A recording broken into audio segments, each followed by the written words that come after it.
বাংলাদেশে ছাত্র জনতা ফ্যাসিস্ট হাসিনা সরকারকে উৎখাতের জন্য একটা অভ্যুত্থানের মধ্য দিয়ে অর্জন করেছে এবং সেই সফলতা অর্জন করেছে। কিন্তু দুর্ভাগ্যের বিষয়, আজকে হাসিনার পাতা ফাঁদে আমরা যেন ফাঁদে পা না দিই।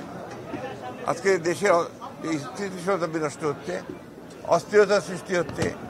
এর জন্যে সম্পূর্ণভাবে হাসিনার যে ফ্যাসিস্ট যে রেজিম ছিল, সেই রেজিমই তার জন্য দায়ী। আজকে আমাদেরকে অত্যন্ত সাবধানতার সঙ্গে পা ফেলতে হবে। এই যে সফলতাকে আমাদেরকে সফল করতে হলে আমাদেরকে অত্যন্ত ধীরে ধীরে এগোতে হবে।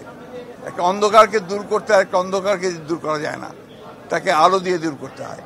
সেই আলো বর্তিকা জ্বালিয়ে আমাদেরকে সামনের দিকে যেতে হবে।